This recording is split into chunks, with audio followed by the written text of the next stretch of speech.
Hi class, your teacher here. I hope you didn't forget my name, Blake Johnson.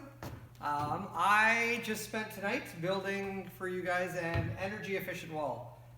You guys are gone, so I didn't have any help, but I just kind of wanted to show you a few of the features of an energy efficient wall.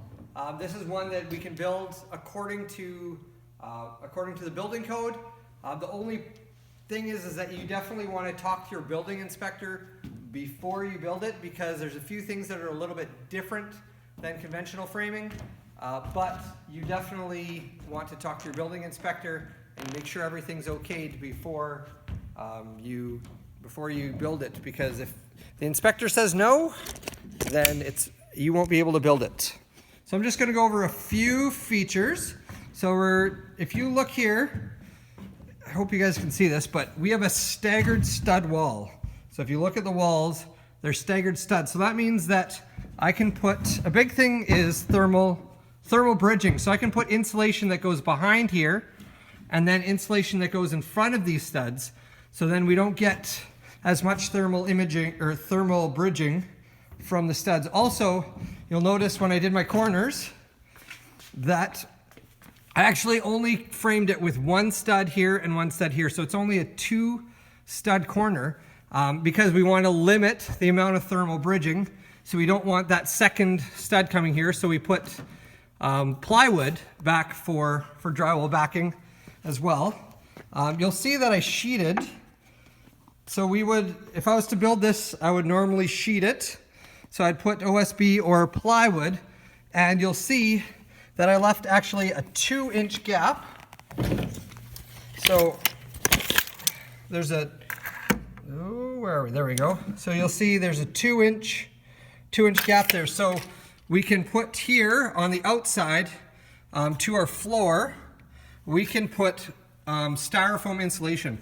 And styrofoam insulation actually acts as a vapor barrier as well. So if you sheet the whole thing and tape it properly and everything, that can be your vapor barrier, so then you don't have to put vapor barrier on the inside.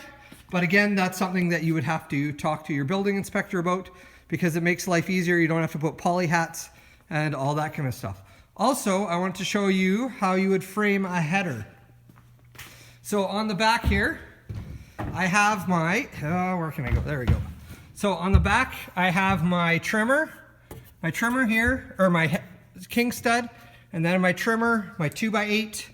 My 2x8, I'll just back up so you guys can see that wall. But you'll notice on the bottom I have this, so I can actually start my staggered studs again. And instead of putting a second trimmer or a second king stud on the edge, I put it on the flat, because you'll see I can get a gap there now. So with that gap, I can get insulation. So now the only thermal bridging that there's going to be on this whole wall is at the top plate. Top plate, there's going to be thermal bridging. Right here on my sill, I'm going to have thermal bridging all the way through my studs. And then on the bottom plate. And then in my corners, I'm just going to have thermal bridging right here on the one stud. So we try to limit the amount of thermal bridging that we have. Another thing that we can do is you can actually frame according to the building code. I'm just going to actually put this here and talk to you guys. So you can frame according to the building code with only one top plate. So again, if I don't have another top plate, then I'm limiting my thermal bridging. Again, you'll hear that word quite a bit. So if I don't have that second top plate, the only thing that is important is that I always have to make sure that my studs line up exactly on my trusses. So I pulled this 2 foot on center. Actually, I pulled 1 foot centers, but it's 2 foot centers here. So I have 1 foot, 1 foot, 1 foot, 1 foot.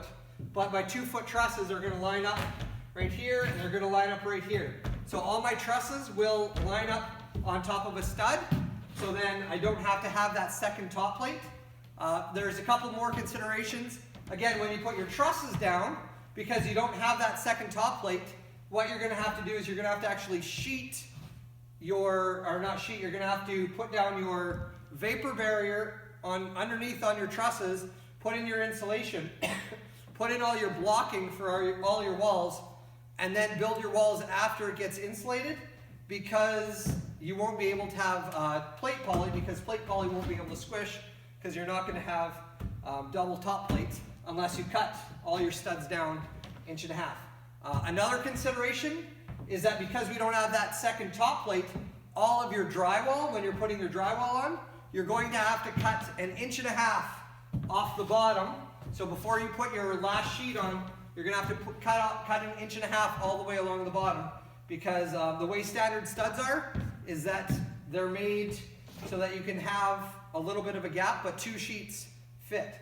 So either you would buy standard studs when you're framing this, or you would buy 2x8s and then frame them, instead of 92 5/8, you would frame them 94 1/8. So you would just make your studs 1.5 inches longer. But then again, that doesn't work that well, because insulation is made to fit in between a 92 5/8 studs with 2 bats. So again, you're going to have a little bit of play with the insulation there.